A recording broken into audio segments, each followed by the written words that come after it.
بسم الله الرحمن الرحيم. الحمد لله رب العالمين، والصلاة والسلام على سيد الأنبياء والمرسلين وعلى آله وأصحابه أجمعين. أما بعد، فأعوذ بالله من الشيطان الرجيم. بسم الله الرحمن الرحيم. وأذن في الناس بالحج يأتوك رجالا وعلى كل ضامر يأتين من كل فج عميق. صدق اللہ مولانا العلی العظیم. محترم بزرگوں، اللہ تبارک و تعالی نے ہم مسلمانوں پر جو عبادتیں لازمی قرار دی ہیں، ان عبادتوں میں سے ایک عبادت ہے عید الاضحیٰ کی قربانی. چاند نکلنے کے 10ویں روز جس دن ہم عید الاضحیٰ کی نماز ادا کریں گے، نماز ادا کرنے کے بعد اپنی اپنی بستیوں میں، اپنے اپنے علاقے میں صاحب حیثیت لوگ قربانی انجام دیں گے. جو لوگ صاحب حیثیت ہیں اور کنجوسی کی بنیاد پر، لاپرواہی کی بنیاد پر قربانی نہیں کرتے، اللہ کے نبی صلی اللہ علیہ وسلم کا ارشاد ہے کہ ان سے کہہ دو ہماری عیدگاہ نہ آئیں، یعنی ہمارے سماج سے وہ لوگ باہر. من وجد ساعة لأن يضحي ولن يضحي فلا يقربن مصلانا. جو آدمی قربانی کی طاقت رکھتا ہو اور قربانی نہ کرے، اس سے کہہ دو کہ ہماری عیدگاہ کے ہرگز قریب نہ آئے. میں نے آپ کو بتلایا تھا کہ قربانی کے لیے زکوٰۃ کی شرطوں سے بھی کم شرطوں پر قربانی واجب ہو جاتی ہے. زکوٰۃ چونکہ پرسنٹ ہے اور قربانی پر ہیڈ ہے. جو چیز پرسنٹ ہوگی اس کے اندر شرائط زیادہ ہوں گی، اور جو چیز پر ہیڈ ہوگی اس کے اندر شرائط کم ہوگی. ایک آدمی لاکھ پتی ہے تب بھی ایک قربانی، کروڑ پتی ہے تب بھی ایک قربانی، ارب پتی ہے تب بھی ایک قربانی. کتنا بڑا سے بڑا مالدار ہو، ایک آدمی کی ایک قربانی. اب سیدھی بات ہے، اگر جانور لے آتا ہے 25, 30, 40 ہزار کا تو بھی نمٹ گیا، حصہ لے لیتا ہے 3-4 ہزار کا تو بھی نمٹ گیا. اس کے مقابلے میں زکوٰۃ لاکھ والے پر 2500، کروڑ والے پر 2.5 لاکھ اور ارب والے پر 2.5 کروڑ، وہ بڑھتی جائے گی. زکوٰۃ کے لیے شرطیں زیادہ ہیں، قربانی کے لیے شرطیں اس کے مقابلے میں بہت کم ہیں. جس مکان میں آپ رہ رہے ہیں، چھوٹا ہو یا بڑا ہو، اس پر کوئی زکوٰۃ نہیں. جو آپ کی خاندانی پراپرٹیاں ہیں، کھیتی باڑی، باغ باغیچہ، یا آپ کے کاروباری پراپرٹیاں ہیں، کارخانے وغیرہ ہیں، باقی رہنے والی پراپرٹیاں ہیں، دکانیں ہیں، کرایہ آ رہا ہے، ان کی مالیت پر، اصل ویلو پر کوئی زکوٰۃ نہیں ہے. میرے پاس 100 بیگھہ زمین ہو، 200 بیگھہ زمین ہو، 500 بیگھہ زمین ہو، کروڑ روپے کا باغ باغیچہ ہو، 10 کروڑ کا ہو، 100 کروڑ کا ہو، اس پر کوئی زکوٰۃ نہیں. زکوٰۃ سونے پر، چاندی پر، کیش پیسے پر اور تجارت کے سامان پر، جو سامان بکتا ہے، خریدتے اور بیچتے ہیں، اس پر زکوٰۃ ہے. اور شرط ہے کہ اس پر سال بیتا ہو. قربانی کے لیے سال بیتنا شرط نہیں ہے. جو قربانی کے دن مالدار ہے اس پر قربانی. پہلے غریب رہا ہوگا. تو قربانی کے اندر کس چیز کو دیکھا جائے گا؟ عام طور پر یہ باتیں تذکرے میں آتی نہیں ہیں. خوشحالی کے ساتھ جس کی زندگی گزر رہی ہے، مکان خود کا ہے، کھا پی کر اچھا کھا پی رہے ہیں، مہنگی گاڑی استعمال کر رہے ہیں، مہنگا موبائل استعمال کر رہے ہیں، گھر کے اندر مہنگا فریج ہے، اے سی ہے، کولر ہے، یہ آدمی مالدار ہے، خوشحال ہے، اس پر قربانی واجب ہے. یہ کہہ دینا کہ جس پر زکوٰۃ ہے اس پر قربانی نہیں، جس پر زکوٰۃ ہے اس پر تو ہے ہی ہے. جس پر زکوٰۃ نہیں بھی ہے اس پر بھی قربانی ہے۔ کیوں؟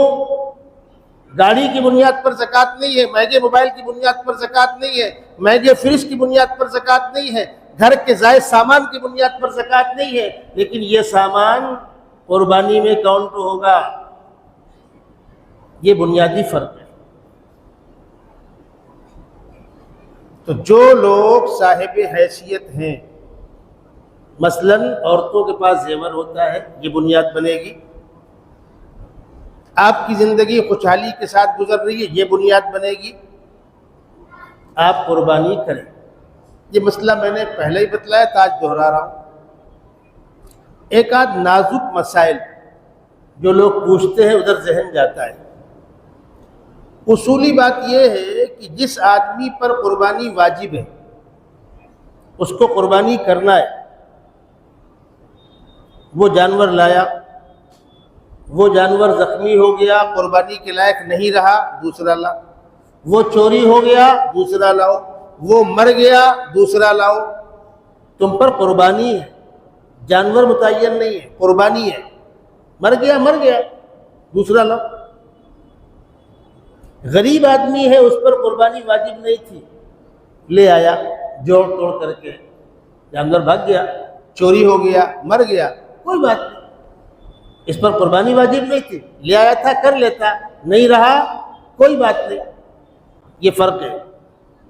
جس پر قربانی واجب ہے اس کا جانور متعین نہیں ہو رہا ہے، اس کے اوپر قربانی کا عمل متعین ہے، قربانی کرنا ہے، اس پر ہو کہ اس پر ہو کہ اس پر ہو۔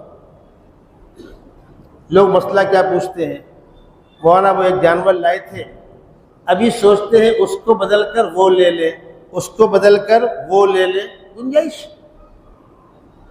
آپ 10 مرتبہ بدلیے، کوئی دقت نہیں۔ جس پر قربانی واجب ہے وہ قربانی کرے، اس پر کرے کہ اس پر کرے کہ اس پر کرے، بکرے پر کرے، بھیڑے پر کرے، پاڑے پر کرے، کسی اور چیز پر کرے، مرضی اس کی۔ دوسری شکل ہوتی ہے منت۔ اللہ تعالیٰ میرا کام کریں گے، فلانا کام بنا دیں گے تو میں قربانی کروں گا۔ یہ منت، جب اس منت کی قربانی کی جائے گی تو اس کے گوشت کو ہم استعمال نہیں کریں گے۔ جو ہم قربانی کرتے ہیں اپنی عام طور پر گوشت کا استعمال کرتے ہیں، کھاتے ہیں، کھلاتے ہیں، کچا بانٹتے ہیں، پکا کر بانٹتے ہیں، بلا کر کھلاتے ہیں، اجازت ہے۔ قربانی کا گوشت خود کھاؤ، بانٹو، پکا کر کھلاؤ، بلا کر کھلاؤ، مسلم غیر مسلم سب کھا سکتے ہیں، کچا پکا جس طرح چاہو بانٹو، کوئی دقت نہیں۔ آپ کے کارخانے میں کاریگر مسلم بھی ہے، غیر مسلم بھی ہے، کوئی دقت نہیں۔ جس طرح حج سے لوٹ کر آنے کے بعد کھجور ہے، زمزم ہے، تحفے تحائف ہے، مسلم کو دو، غیر مسلم کو دو، کوئی دقت نہیں ہے۔ منت کی چیز جو ہوتی ہے وہ قربانی کی منت ہو یا دیگر کوئی منت ہو، اللہ تعالیٰ میرا کام بنا دیں گے تو میں 15 لوگوں کا کھانا غریبوں کو دوں گا، 100 لوگوں کا کھانا غریبوں کو دوں گا، 100 لوگوں کو کھانا کھلاؤں گا، تو یہ 100 مستحقین ہونے چاہیے، ضرورت مند ہونے چاہیے۔ منت مانی ہوئی چیز کا استعمال اپنے اوپر نہیں کر سکتے اور کسی خوشحال آدمی کے اوپر نہیں کر سکتے۔ نظر مانی ہے میرا بچہ اچھا ہو جائے گا، میں بکرا قربان کروں گا، تو وہ بکرے کا گوشت نہ میں کھا سکتا ہوں نہ کوئی خوشحال آدمی کھا سکتا ہے۔ منت کے اندر وہی شرط ہے جو زکوٰۃ کے لیے ہوتی ہے، کہاں اس کو استعمال کرنا۔ ایک جانور گھر میں پل بڑھ رہا تھا، دنیا پالتی ہے، قربانی کی نیت سے پالا تھا، لیکن آخر میں رائے بدل گئی، ایسے نہیں ایسے کر لیں، اس کو نہیں وہ کر لیں، مسئلہ وہی آئے گا۔ اگر آپ پر قربانی واجب ہے تو آپ چینج کر سکتے ہیں، لیکن اگر اس جانور کی نیت کر لی ہے کہ فلانا کام ہوگا تو اس کو ذبح کروں گا، میرا بچہ اچھا ہو جائے گا، اس بکرے کو قربان کروں گا، اب یہ فکس ہو گیا، منت ہو گئی، اب اس کو ہم چینج نہیں کر سکتے۔ قربانی کا جانور جتنی عمر شرط ہے اتنی عمر کا ہونا چاہیے، اس میں اگر ایک دن بھی کم رہا قربانی نہیں ہوگی۔ لوگ عام طور پر جاتے ہیں اور جا کر فون کرتے ہیں وہاں سے، مولانا وہ قصائی کہہ رہا ہے کہ وہ 2 سال 4 مہینے کا ہو گیا ہے۔ اگر آپ کو قصائی کے کہنے پر بھروسہ کرنا ہے تو آپ کر لیجئے، بھائی وہ تو لایا ہے بیچنے کے لیے نا بھائی، اس کو تو پورا مال کھپانا ہے۔ ایسے ہی بازار میں آپ جاتے ہیں، سودا کرتے ہیں بکرے کا، کتنے کا ہے؟ 20,000 کا ہے۔ ارے یار 40 کلو بکرا نہیں ہے، 35 کلو کا ہوگا، 20,000 مانگ رہا ہے۔ وہ کہہ رہا ہے نہیں 40 کلو ہوئے گا۔ اب ہم بیپاری کو اتنا پکاتے ہیں، اتنا نہیں اتنا ہوگا، اتنا نہیں اتنا ہوگا، تنگ آ کر لوگوں نے کیا شروع کیا؟ کاٹا کر لو، کم سے کم جھنجھٹ تو ختم ہوگی۔ اب کاٹے پر سودا شروع ہو گیا، 400، 450، 450، 500، یہ معیار طے ہو گیا۔ اب لوگ فون کر کے پوچھتے ہیں مولوی صاحب یہ قربانی کا جانور وزن کر کے خریدنا کیسا؟ سیدھی بات ہے، قربانی کے جانور میں وزن بنیاد تو نہیں ہے، بنیاد تو وہ نگ ہے، لیکن آپ نے اس کو تنگ کیا اور ماحول چل پڑا۔ اگر وزن کر کے بھی لیا ہے تب بھی چلے گا، قربانی ہو جائے گی، لیکن بہتر یہ ہے کہ جانور کا سودا کیا جائے۔ یہ کتنے کا ہے؟ 25,000 کا۔ ہم 22 دیں گے نہیں، ہم 25 سے کم نہیں دیں گے، چل بھائی 24 لے، ختم کر، سودا کر کے آپ لے آتے ہیں۔ اور ایک بات آپ کو اور بتلا دوں، جو بیچارے کم حیثیت کے ہوتے ہیں وہ تھوڑا بحث کریں، بھاؤ نکالیں، یہاں نہیں وہاں، وہاں نہیں وہاں، ان کا بجٹ کم ہوتا ہے، لیکن ماشاءاللہ لاکھوں لاکھ روپیہ جیب میں رکھ کر گئے ہیں، لیکن بازار میں گھنٹوں بحث کرتے ہیں بکرے والے سے اور پاڑے والے سے، 100، 200، 500 روپے کم کرانے میں۔ یہ اچھی باتیں نہیں ہے۔ جب مناسب جانور دکھ رہا ہے، 1000، 2000 آگے پیچھے، 1-2 بار آگے پیچھے کر کے لے لو۔ جس طرح ہم سواری میں بیٹھتے ہیں، آٹو میں، ٹیمپو میں، اب وہ کہہ رہا ہے صاحب 80 روپیہ ہوا، نہیں 70 روپیہ ہوا، نہیں سیٹ 80 ہوتا ہے، 70 ہوتا ہے۔ اب اس کو آپ روب دکھا رہے ہیں، اس کو برا بھلا کہہ رہے ہیں غریب کو۔ آپ چلتے پھرتے 10-20 فقیروں کو بانٹ دیتے ہیں، اگر آٹو والے کو 10-5 بڑھا کر دے دیا تو کیا غلط ہے؟ آپ گاڑی سے اترے، کتنا ہوا؟ 94 ہوا، 100 روپے دیا، 4 پلٹا، اس کے پاس 4 نہیں ہے، اگر آپ 4 روپے چھوڑ دو گے غریب کا تو کیا ہو جائے گا؟ اس کی دعائیں ملیں گی۔ چھوٹی موٹی باتوں میں الجھنا نہیں چاہیے۔ قربانی،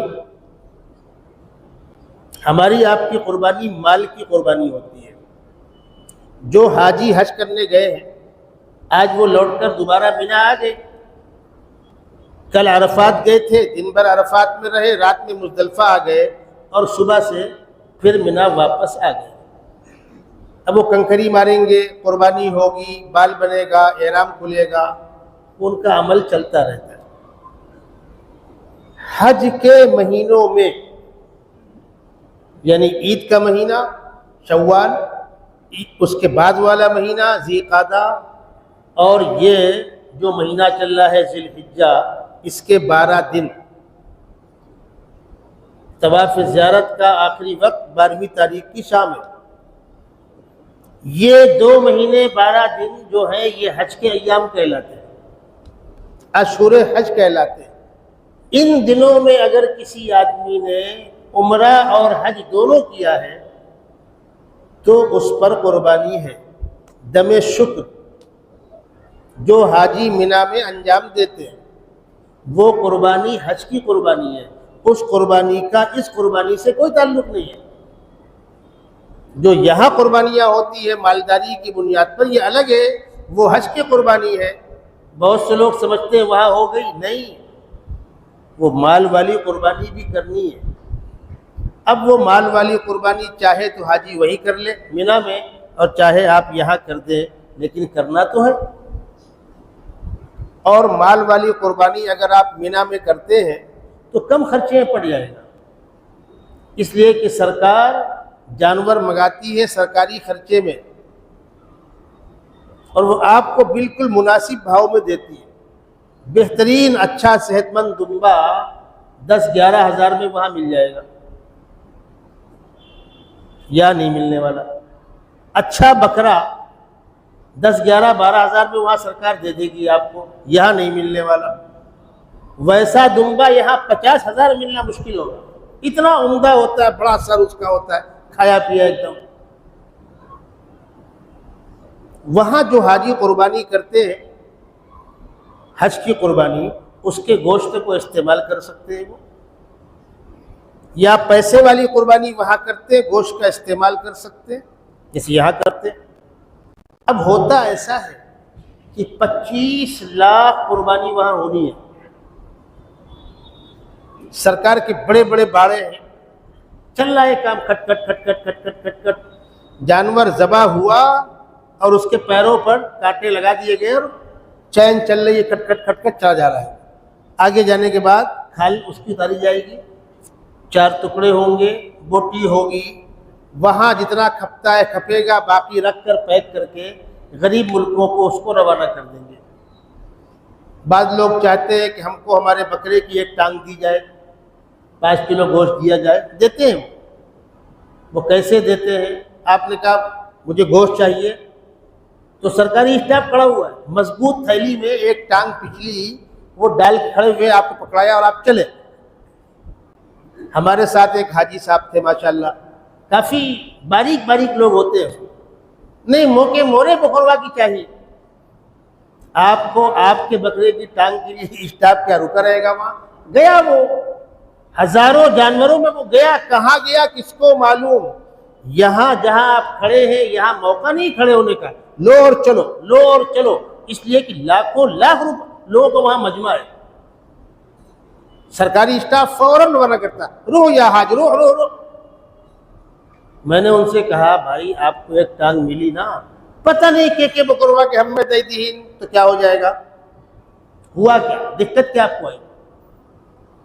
اتنی باریکی؟ وہاں جو طریقہ ہے ذبح کرنے کا، بڑی عمدہ چھری ہوتی ہے، گردن میں اٹھایا اور یوں لگایا، وہ کام ہوا، کھڑے کھڑے گردن اوپر کیا اور کٹ کٹ کٹ کٹ۔ ہمارے بعض ساتھی کہنے لگے کہ ہم بھی ذبح کر لیں، آ جاؤ۔ میں نے اس سے بات کیا اسٹاف کے آدمی سے عربی میں کہ ہم خود ذبح کرنا چاہیں تو اس نے کہا ٹھیک ہے۔ اب ان کو ایک دیا، گرایا، ایک آدمی اگلے پنجے، ایک پچھلا پنجہ، ایک منڈی سیدھی کر رہا ہے، یہ دعا پڑھ رہے ہیں بسم اللہ اللہ اکبر اللہم انی وجہت وجہی للذی فطر السماوات والارض حنیفا، پوری دعا پڑھ کے انہوں نے ذبح کیا۔ وہ کھڑے مسکرا رہا ہے۔ اس نے مجھ سے کہا 25 لاکھ ذبح کرنی ہے، اس طرح 25,000 بھی نہیں ہو پائیں گے۔ اب کیا کریں؟ اب ہندوستان کے لوگوں کو سمجھاؤ تو اترتی نہیں حلق سے نیچے ان کے۔ تو میں نے اس سے کہا عربی میں کہ دیکھو یار یہ لوگ بدزن ہو جائیں گے، ایک راستہ ہے، میں پرچی لے کر کھڑا ہوتا ہوں، 25 نام تھے ہمارے پاس، میں ایک نام پکاروں گا تم چھری چلانا۔ اس نے کہا چلے گا، عبداللہ، عبد الرحمن، عبد الرحیم۔ اب میں نام پکار رہا ہوں اور چھری چلا رہا ہے، کھٹ کھٹ کھٹ کھٹ۔ ان کو یہ ہوا کہ ہاں ہماری قربانی ہوئی، ورنہ پتہ نہیں ہمارا کدھر ہوا، پتہ نہیں کس کے نام پہ کاٹ دیا۔ یہ جو الجھنے کا مزاج ہے یہ غلط ہے۔ اور سوچئے ایک عالم دین آپ کے ساتھ کھڑا ہوا ہے، بتلا رہا ہے کہ ہاں درست ہے، اب کیوں باریکی پڑھ رہے ہو؟ کہیں بھی کسی بھی مسئلے میں، مسجد ہو، مدرسہ ہو، قبرستان ہو، شادی ہو، موت مٹی ہو، الجھنے کا مزاج غلط ہے۔ اور خاص طور پر جہاں ہماری فیلڈ نہیں ہے، خاموش رہو، اپنے کام سے کام آگے بڑھو۔ حج میں الحمدللہ اب تک تو کسی حادثے کی اطلاع نہیں ہے، خیر و عافیت کے ساتھ نظام چل رہا ہے، اور صحیح معنوں میں بھیڑ آج شروع ہوگی منا سے۔ ادھر بھیڑ ہوگی، پھر مکے جائیں گے طواف زیارت ہے اس میں بھیڑ ہوگی۔ اللہ تعالیٰ خیر و عافیت کے ساتھ سارے ارکان ان کے انجام دلائے۔ موسم سخت ہے، یہاں بھی اگر پانی نہ برس رہا ہو تو کتنا گرم پڑتا ہے، وہاں بھی گرم ہے۔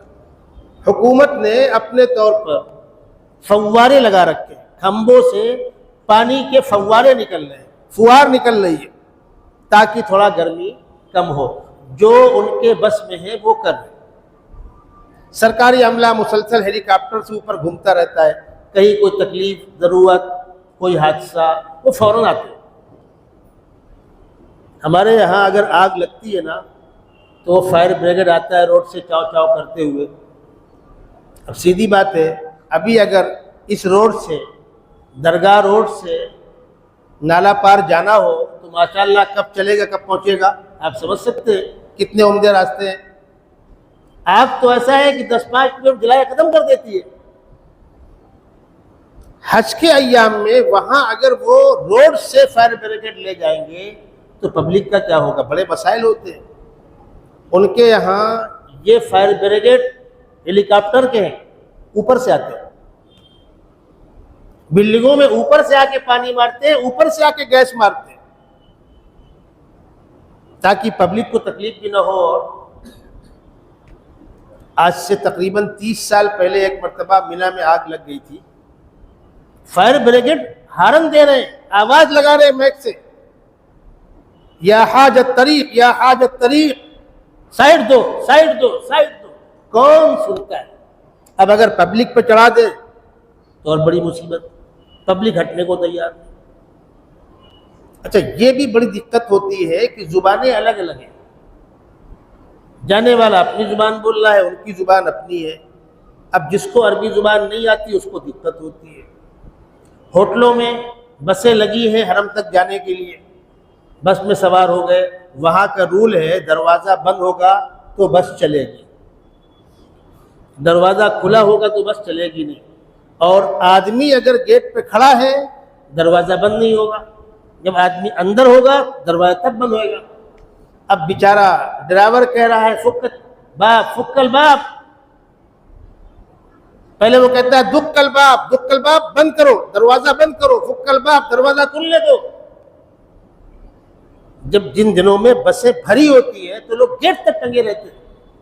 اب بیچارہ ڈرائیور بار بار بول رہا ہے حاجیو گیٹ چھوڑ کے ہٹو، دروازہ بند ہونے دو، کون سنتا ہے؟ پھر کچھ دیر کے بعد کھٹ کھٹ کھٹ کھٹ، جو مزاج ہے ہمارے ہندوستانیوں کا، وہ دیکھتا ہے کیا ہوا، تنک اگلے چوراہے پہ اتار دیا۔ یہ بڑے مسائل ہیں وہاں۔ چلیے ان مسائل کے کہاں تک رونا روئیں گے۔ اب آئیے حج میں جو امور انجام دیے جا رہے ہیں، یہ سیدنا ابراہیم علیہ السلام کے خاندان کی قربانیوں کی نشانیاں ہیں، یادگاریں ہیں۔ خود خانہ کعبہ کس نے بنایا؟ سیدنا ابراہیم علیہ السلام اور ان کے بیٹے سیدنا اسماعیل علیہ السلام نے۔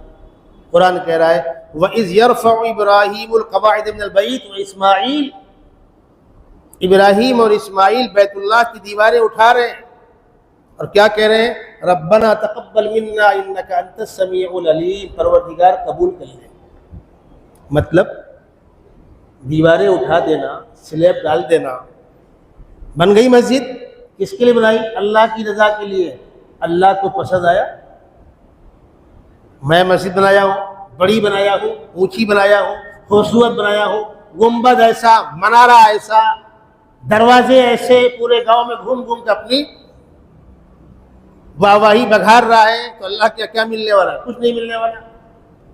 ایک طرف دینی خدمت ہو اور ایک طرف اللہ کے دربار میں فریاد ہو، پروردگار عمل ٹوٹا پھوٹا ہے، بس آپ کا کرم ہوا اور آپ نے قبول کر لیا، یہ آپ کی مہربانی ہوگی۔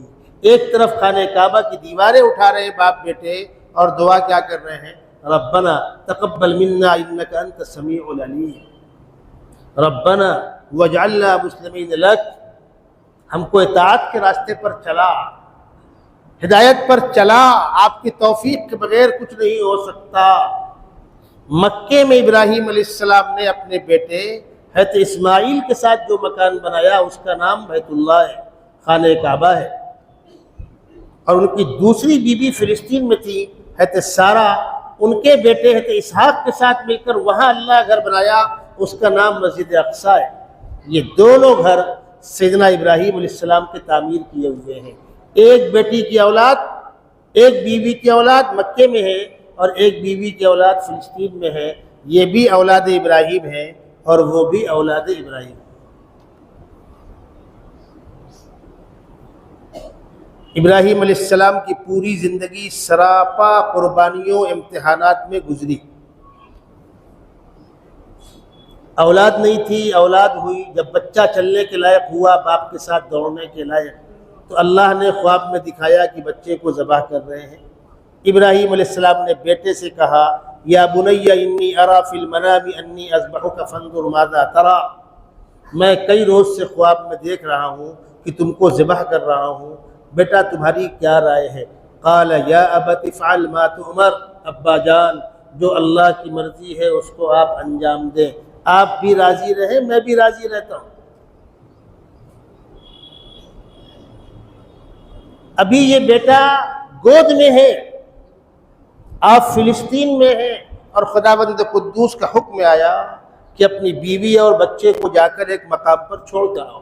کہاں؟ جبرائیل امین ساتھ میں ہوں گے، بتلائیں گے۔ چل دیے۔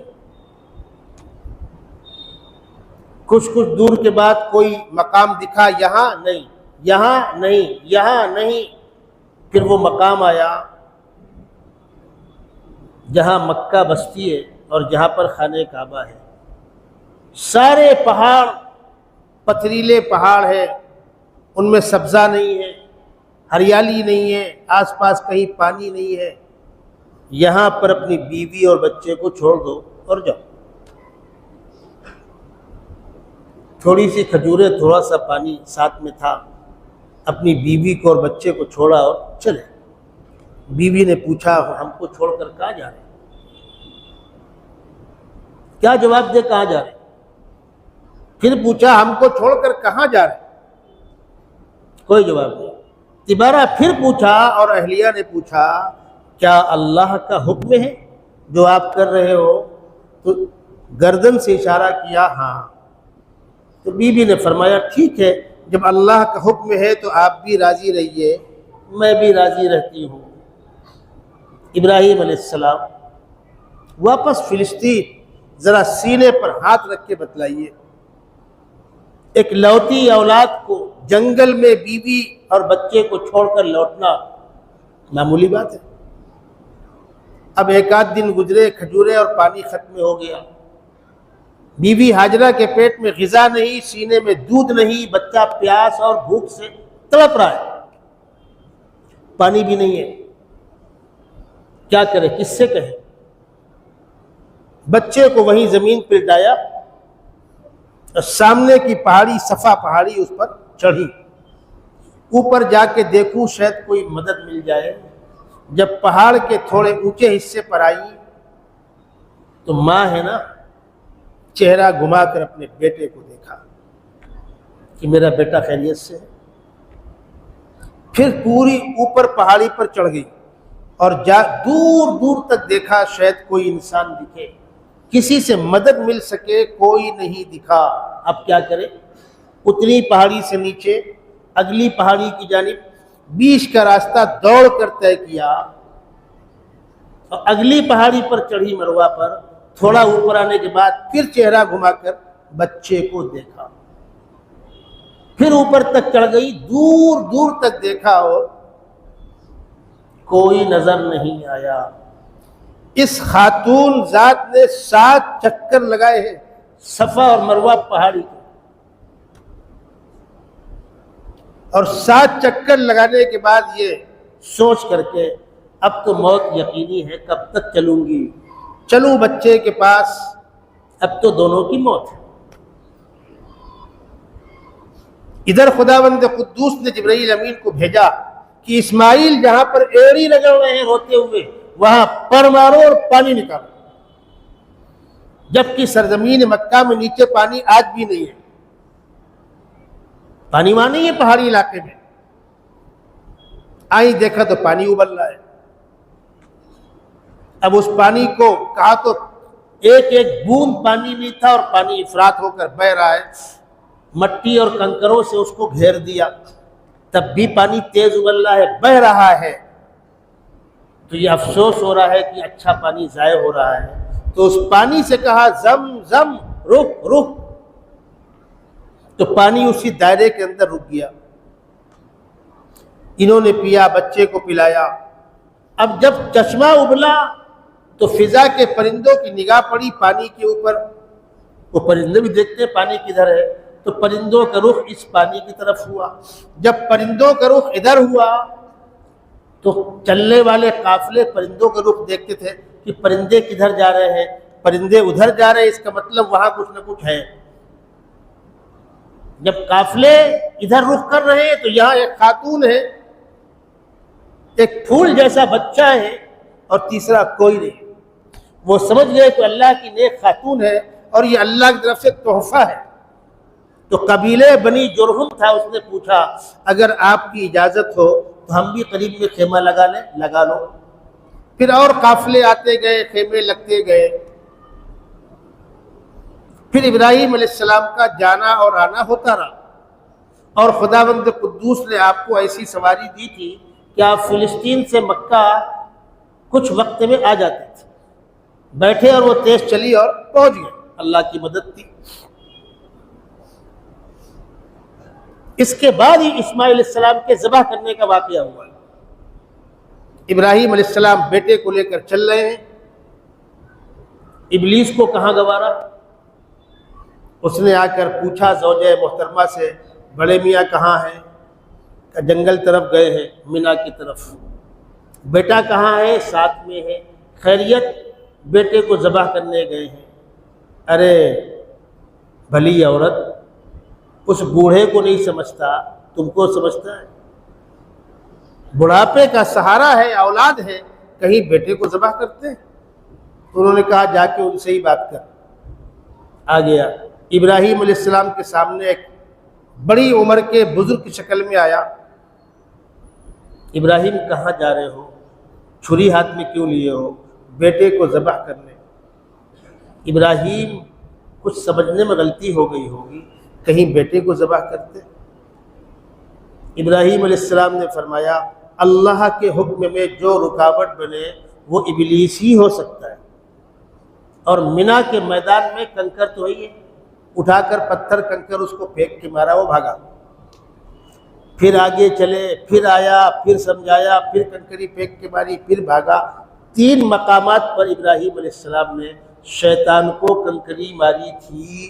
انہی 3 مقامات پر جمرات بنے ہوئے ہیں جہاں شیطان کو کنکری ماری جاتی ہے. اور یہ کہہ کر ماری جاتی ہے کہ اللہ کے نام سے, بسم اللہ اللہ اکبر,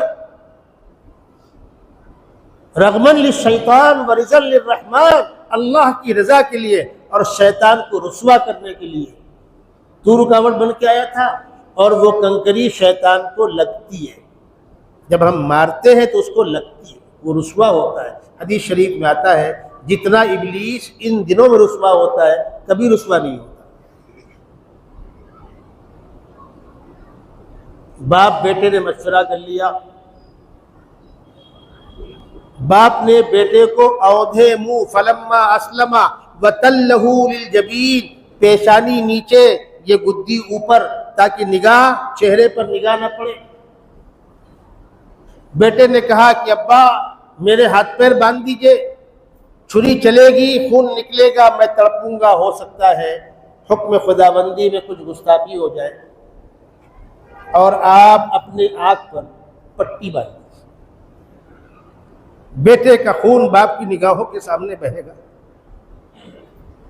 یہ سب کر کے ابراہیم علیہ السلام نے چھری چلا دی.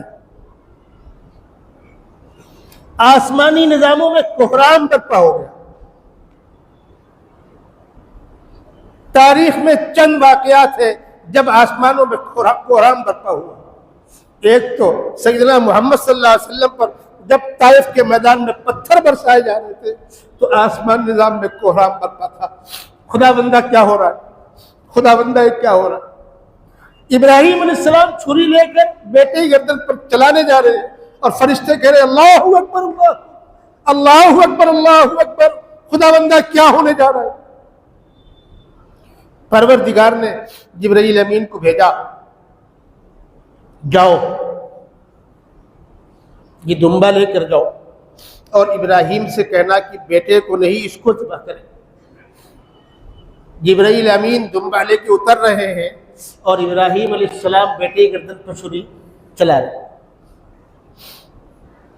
جبرائیل امین کو ڈر ہوا کہیں گردن کٹ نہ جائے تو انہوں نے وہیں سے آواز دی اترتے ہوئے اللہ اکبر اللہ اکبر.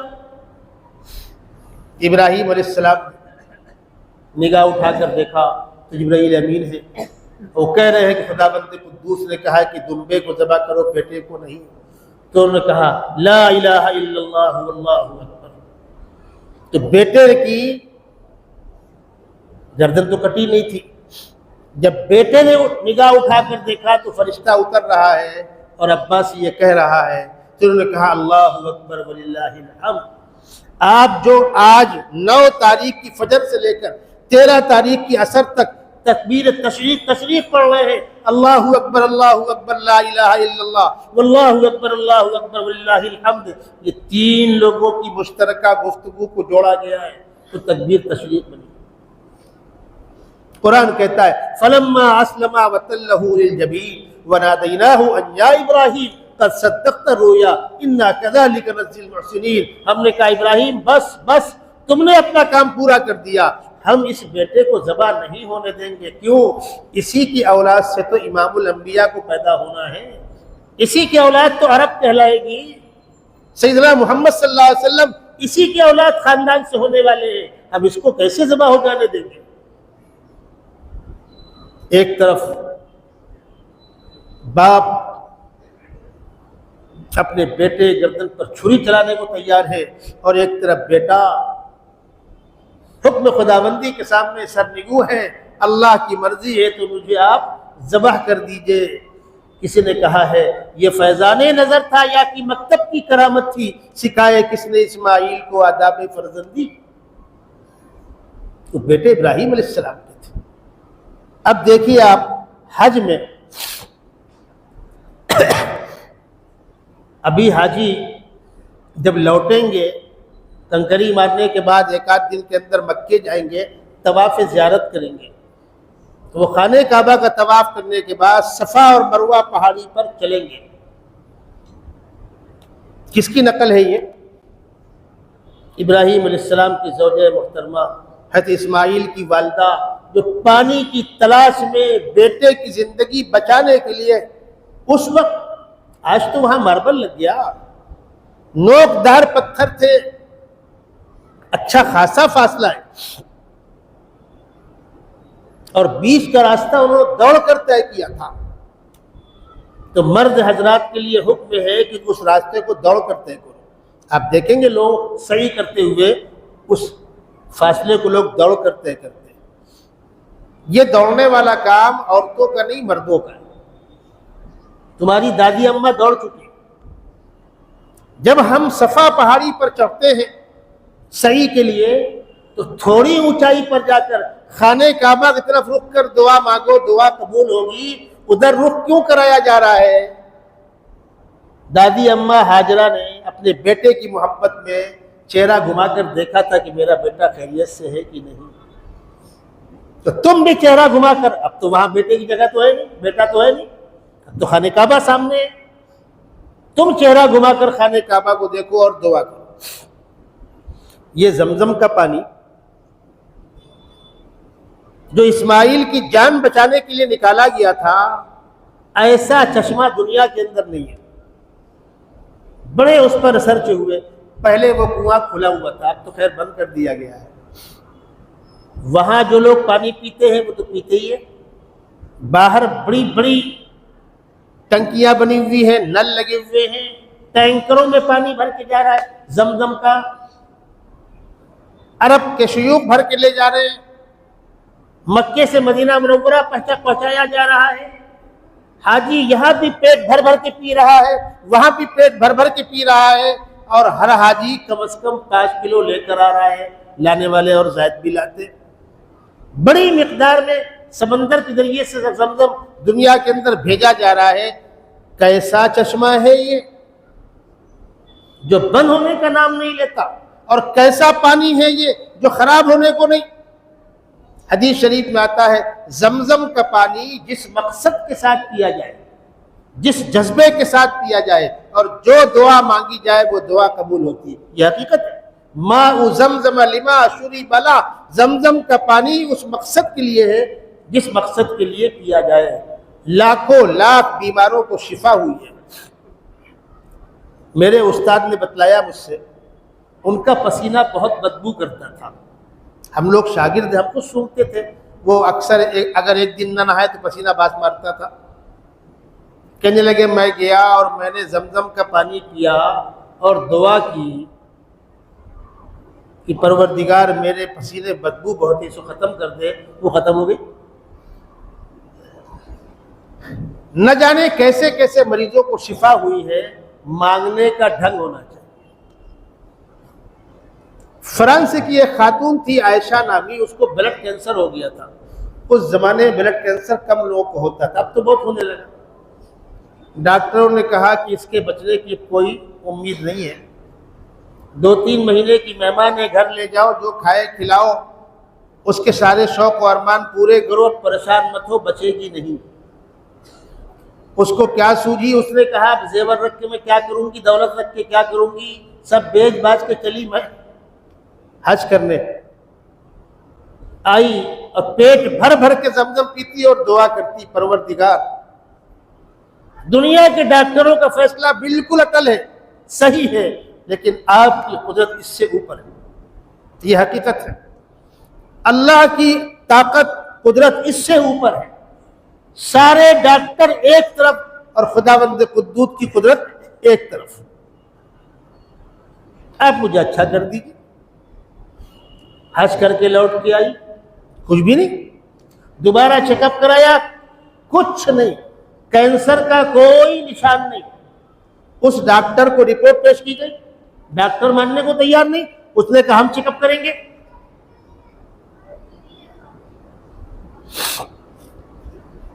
تم چیک اپ کر لو، چیک اپ کیا، کینسر کا کوئی نشان، نام و نشان نہیں۔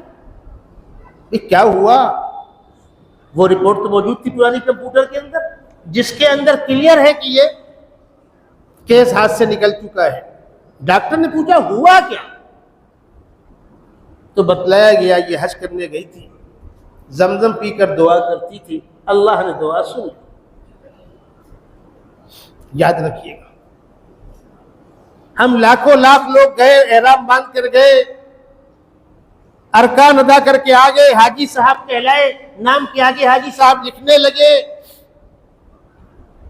جس کے لیے گئے تھے اس کو پسند آیا، اصل مسئلہ وہ ہے، جس کے لیے کیا اس کو پسند آیا۔ وہ قربانی ہو کہ روزے ہو کہ زکوٰۃ ہو کہ حج ہو کہ صدقات و خیرات ہو، یاد رکھیے گا، بڑی تلخ حقیقت ہے، بڑی تلخ حقیقت۔ ایک بزرگ کا واقعہ ہے، حج کرنے چلے، سواری سے لوگ آتے تھے، جو قریب ہے وہاں سے 200 400 500 میل، وہ سواریوں سے آتے، سواری پر سامان رکھا، خود بھی بیٹھے، پیچھے بیٹا بیٹھا، دعا پڑھی، لبیک اللہم لبیک لبیک لا شریک لک لبیک ان الحمد والنعمت لک والملک لا شریک لک۔ جس طرح ہم نیت باندھتے اللہ اکبر کہتے، دل میں ارادہ، زبان سے اللہ اکبر تکبیر تحریمہ، ایسے ہی دل میں نیت اور زبان سے الفاظ، احرام مکمل ہوا۔ یہ بزرگ کہہ رہے لبیک اللہم لبیک، سامنے سے آواز آ رہی لا لبیک۔ بیٹے نے کہا ابا آپ کہہ رہے ہو لبیک، سامنے سے آواز آ رہی لا لبیک، تو پھر فائدہ کیا جانے کا، چلو لوٹ چلو۔ کہا بیٹا 60 سالوں سے یہی آواز سن رہا ہوں، 61واں حج ہے میرا، 60 سالوں سے میں پڑھتا ہوں لبیک، آواز آتی لا لبیک، لیکن بیٹا لوٹ کر کہاں چلیں گے؟ وہ کون زمین ہے جو خدا کی خدائی سے باہر ہے؟ وہ قبول کرے تب بھی جانا ہے، نہ قبول کرے تب بھی جانا ہے۔ جانا تو انہی کے دربار میں ہے اور بنانا انہی کو ہے، مان جائے ان کی مرضی، نہ مانے ان کی مرضی، ہمارا اس میں کیا اختیار ہے؟ بیٹا تم آج پہلی مرتبہ میرے ساتھ ہو، میں تو 60 سال سے یہ آواز سن رہا ہوں۔ دوبارہ آواز آئی، میرے بندے تیری اس عاجزی کی بنیاد پر ہم نے پچھلے 60 بھی قبول کیے اور یہ بھی قبول کیے۔ نہ قرآن کی آیتیں غلط ہیں، نہ فرمان رسول غلط ہے، نہ خداوند قدوس کی طاقت اور قدرت ختم ہوئی، لیکن مانگنے کا سلیقہ تو ہونا چاہیے۔ ہم عرفات کے میدان میں بیٹھ کر دعائیں کر رہے ہیں اور سیلفی بنا رہے ہیں، عرفات کے میدان میں بیٹھ کر گھر والوں سے ہم بات کر رہے ہیں، دن ڈوبنے کے بعد سواری مل جائے گی، عصر کی نماز پڑھ کے بیٹھ گئے بسوں کے اندر 2-3 گھنٹے کے لیے، باتیں ہو رہی ہیں عرفات کے میدان میں۔ حج کا سب سے مقدس عمل ہے وہ، اور سب سے مقدس خطہ ہے عرفات کا میدان۔ اگر بس نکل گئی اور مجھے ٹیکسی کر کے جانا پڑ گیا، 150 ریال لگ گیا، تو میں 4.5-5 لاکھ روپے خرچ کر رہا ہوں، 2000 خرچ کرنے پہ جان پہ آتی ہے؟ کس کس چیز کا رونا روئے ہیں؟ اور جو اللہ کے بندے اللہ کی رضا کے لیے واقعتاً حج کر کے آتے ہیں، حدیث شریف میں آتا ہے رجع کیوم ولدتہ امہ، جس طرح جس دن اس کی ماں نے جنا تھا، بچہ ماں کے پیٹ سے دنیا کے اندر آیا تھا، کوئی گناہ اس کے ذمہ نہیں تھا، حاجی اس طرح لوٹ کر آتا ہے۔ جب حاجی حج کرنے جائے تو مل کر دعا کی درخواست کرو، اور جب حاجی لوٹے، بہت غور سے اس بات کو سنیے گا، جب حاجی لوٹے تو جب تک اپنے اہل و عیال میں آ کر دوبارہ مل نہیں جاتا، وہ مستجاب الدعوات ہے۔ اسی لیے ہمارے اکابر کا معمول تھا، اترنے کے بعد وہیں ایئرپورٹ پر دعا کرتے تھے، حاجی سے دعا کرواتے تھے، تم مستجاب الدعوات ہو، جب تک اپنے بال بچوں میں آ کر، اپنے کام کاج میں آ کر دوبارہ شامل نہیں ہوتے ہو، اللہ کے مہمان ہو۔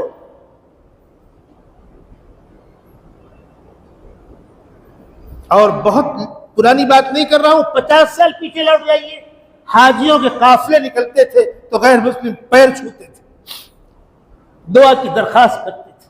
مجال ہے کوئی حاجی ٹیڑھی بات کرے؟ ہم جیسے گنہگاروں سے ایئرپورٹ کے اسٹاف نے ہاتھ جوڑ کر پیر چھو کر کہا تھا، حاجی صاحب ہمارے پریوار کی دعا کیجیے۔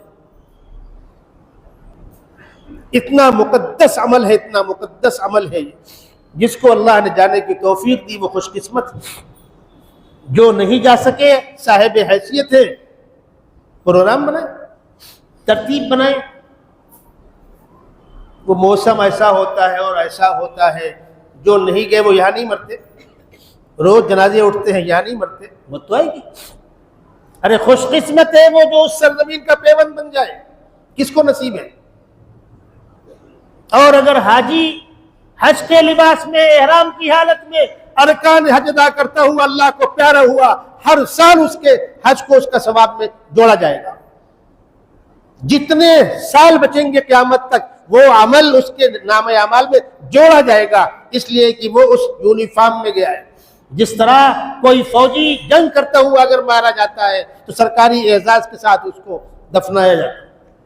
معمولی بات ہے، آپ کا نقصان کہاں سے؟ کسی بھی دینی کام میں کوئی ساتھی جماعت میں چل رہا تھا، اللہ کو پیارا ہو گیا تو قیامت تک جماعت میں چلنے کا اس کو ثواب ملے گا۔ ایک بچہ قرآن پاک حفظ کر رہا تھا، انتقال ہو گیا، حافظ قرآن بنا کے اٹھایا جائے گا۔ ایک بچہ عالم دین بن رہا تھا، انتقال ہو گیا، عالم دین بنا کے اس کو اٹھایا جائے گا۔ جس کام میں لگا ہوا تھا اس کام کو اس کے لیے لکھ دیا جائے گا، اس لیے کام کیا، کیوں چلا تھا، کوشش کی تھی، زندگی نے وفا نہیں کی۔ اس لیے جن لوگوں نے اب تک حج نہیں کیا، پروگرام بنائیں، اس کے کاغذات مکمل کرائیں، پاسپورٹ بننے کے لیے کیا کیا درکار ہوتا ہے وہ ٹھیک ٹھاک کرا لیں، ڈاکومنٹ سیدھے کرا لیں۔ مسلمانوں کے اندر یہ بہت بڑی کمی ہے، آدھار میں کچھ، پین میں کچھ، راشن کارڈ میں کچھ، حتیٰ کہ باپ کی پراپرٹی ہے کاغذات میں کچھ اور آدھار میں باپ کا نام کچھ۔ کیا مصیبت ہے؟ ابھی تو یہ نالائق دوسرے کاموں میں الجھے ہوئے ہیں، اس لیے آپ کو راحت ہے، ابھی سویرا ہے، سارا کام چھوڑو، جو ڈاکومنٹ آپ کے اعتبار سے درست ہے اس کو بیس بنا کر باقی تمام ڈاکومنٹ میں فارم بھرا جاتا ہے چونکہ سدھارے کا، وہ فارم بھر کے سب سیدھا کر لیجئے، اپنے پاسپورٹ بنوائیے، اللہ نے اس لائق بنایا ہے، پیسے کا استعمال کیجئے، بچے کی شادی نہیں ہوئی، بچی کی شادی نہیں ہوئی، بلڈنگ نہیں بنی ہے، فلاں نہیں ہوا ہے، وہ ہوتا رہے گا، موت کا فرشتہ آپ کے انتظار میں بیٹھا نہیں رہے گا۔ اگر آپ پر حج فرض تھا اور آپ حج ادا کیے بغیر مرے تو حدیث شریف میں آتا ہے فلا علی اللہ ان یموت یہودیا او نصرانیہ، اللہ کو کچھ نہیں پڑی ہے یہودی بن کے مرے کہ نصرانی بن کے مرے، یعنی ایمان سے ہاتھ دھو کر وہ جا رہا ہے۔ خوش قسمت ہے ہمارے بہن بھائی جو وہاں گئے، اللہ نے ان کو بلایا، ہم ان کے لیے دعائیں کریں عافیت کی، سارے ارکان خیر و عافیت سے انجام پائے، اور وہ ہمارے لیے دعائیں کر رہے ہیں، ہمارے شہر کے لیے، ہمارے ملک کے لیے، علاقے کے لیے، دنیا میں جہاں کہیں مسلمان کمزور ہے، مظلوم ہے، ظلم ذاتی کا شکار ہے، ان کے لیے امن و عافیت کی دعائیں ہونی چاہیے، ہم ان کے لیے دعائیں کر رہے ہیں، وہ وہاں کے لیے کر رہے ہیں۔ الحمدللہ کل عرفات کے میدان میں دنیا کے مظلوم مسلمانوں کی دعائیں تو ہوئی، اور تو آپ کچھ کر نہیں سکتے، کم سے کم دعا تو کرو۔ کل انشاءاللہ بقرعید کی نماز 6:30 بجے 6:19 پر وہ وقت ختم ہو رہا ہے مکروہ، جس میں نماز پڑھنا حرام ہے۔ بعض جگہوں پہ دیکھا میں نے 6:20 پہ نماز شروع کی جا رہی ہے، احتیاط کے خلاف ہے، بالکل آپ بارڈر پہ کھڑے ہوئے۔ 6:30 بجے انشاءاللہ آپ کی مسجد میں عید الاضحیٰ کی نماز ادا کی جائے گی۔ الحمدللہ مسجد میں بیسمنٹ ہے، مسجد ہے، 2 مالے ہیں، باہر کا صحن ہے، بہت جگہ ہے الحمدللہ۔ دقتیں پہلے تھی، اگر تیز پانی برسا اور باہر کا حصہ بالکل قابل استعمال نہ رہ سکا تو پہلی جماعت کے 20 منٹ کے بعد، یعنی یہ جماعت 6:30 کی ہو رہی ہے تو 50 کے بعد، وہ 55 ہو یا 7 ہو جائے جیسے حالات ہوں گے، پہلی جماعت کے 20 منٹ کے بعد اگر پانی تیز برستا رہا اور لوگ جگہ نہ پانے کی بنیاد پر نماز چھوٹی تو سیکنڈ جماعت کا اہتمام کر دیا جائے گا، اور اگر پانی نہیں برسا، کھلا تھا، تو 2 جماعتیں نہیں ہوں گی، ایک ہی جماعت ہوگی۔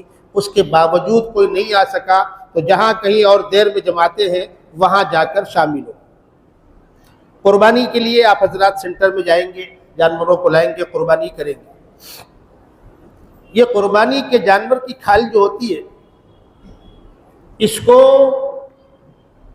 بیچنے کے بعد جو پیسہ آتا ہے وہ پیسہ وہیں استعمال ہونا چاہیے جہاں زکوٰۃ کی رقم لگ سکتی ہے، اور زکوٰۃ کی رقم کہاں لگ سکتی ہے آپ کو معلوم۔ پہلے کھالیں بکتی تھی، چھوٹے کی کھال 250، 300، 400 تک بک جاتی تھی ایک کھال، بڑے کی کھال 1000، 1200، 1500، 2000 تک بکتی تھی۔ اور اس شہر میں الحمدللہ سب سے زیادہ کھالیں مدرسہ سراج العلوم کو آتی تھی، جہاں سے ہم لوگ وابستہ ہیں۔ آپ کے مسجد کے حاجی رستم صاحب بھی اس کے باڈی کے ممبر ہے، مفتی جاز صاحب بھی وہاں کے پڑھے ہوئے ہیں۔ الحمدللہ ادارے کا فیض پورے شہر کے اندر عام ہے۔ کھالوں کی حالت یہ ہے کہ ایک پیسہ کوئی دینے کو تیار نہیں، کوڑی بھاؤ پوچھنے کو تیار نہیں ہے۔ اگر کھالیں اٹھا کر یہاں سے مدرسے میں جمع کی جائے اس امید پر کہ 150 کچھ آئے گا تو ٹیمپو کا بھاڑا بھی نکلنا مشکل ہو جاتا ہے، اس لیے ادارہ کھال تو لے گا نہیں، نہ چھوٹی نہ بڑی، وہ ہمارے کسی کام کی نہیں، کوئی نہیں لے رہا۔ اب اتنا بڑا نقصان ادارے کا، تقریباً 15-20 لاکھ روپے خسارہ ہے بقرعید کے چمڑے کی قیمت نہ آنے کی بنیاد پر، اور اداروں کے خرچے الحمدللہ جو کہ تو برقرار ہے۔ سراج العلوم کا جو سال چل رہا ہے 2.5 کروڑ روپیہ خرچ ہے ریگولر، تعمیراتی کام اس کے علاوہ ہے، تعمیراتی کام بھی جاری ہے، بڑا ادارہ ہے، کام آپ کے سامنے ہے۔ اس کا طریقہ یہ اپنایا گیا، اور سراج العلوم ہو یا کوئی بھی ادارہ ہو جہاں آپ دینا چاہتے ہو، ایسا نہیں سب کو ہم ہی کو دیجئے، ہم تو اپنا بتلا رہے ہیں۔ چھوٹے بکرے، چھوٹے جانور کی کھال کے سامنے آپ 200 روپیہ جو ذبح کر رہے ہیں ادارے کے ذمہ داران، جو شکل بھی آپ کے ذہن میں ہو آپ پہنچا کر دیں، ان کو دیں، ان کے پاس کوپن رہیں گے۔ چھوٹی کھال کے بدلے میں 200 روپیہ اور بڑی کھال کے بدلے میں 700 روپیہ اس کا آپ کوپن دیں اور یہ پیسہ ادارے میں پہنچتا ہے۔ الحمدللہ شہر اس سلسلے میں ادارے کا خیال رکھتا ہے، تعاون کرتا ہے۔ آپ نے بھی اس سے پہلے تعاون کیا تھا، اس کا خیال رکھیں۔ قربانی کے جانور کو لاتے لے جاتے، اس کی ویڈیو بنانا، دھکے مار رہے ہیں، گرا رہے ہیں، پٹک رہے ہیں، اللہ کے واسطے وہ ویڈیو وائرل نہ کریں، کسی کو دکھ بھی ہو سکتا ہے۔ ہم جانور گرانے پر، پیر باندھ کر ذبح کرنے پر مجبور ہے، اس لیے کہ اس کے بغیر ہوگا نہیں، لیکن اس کو وائرل نہ کریں۔ آپ کسی کو برا بھی لگتا ہے، اچھی بات نہیں ہے، تماشا نہ کریں۔ جو گندگیاں ہیں گاڑیاں آتی اس پہ ڈال دی جائیں گی، اپنے گھروں میں آپ منڈیاں لے کر نہ جائیں، بھیجا اس کا نکال لیں، منڈی وہیں چھوڑ دیں۔ اور گھروں میں جب گوشت ہم صاف کرتے ہیں تو صاف کرنے کے بعد کچرا نکلتا ہے تو وہ کھڑکی سے ٹپکا نہ دے، گٹر میں یوں گرا نہ دے، ٹکڑے کر کے بہ جائے گا۔ کیوں؟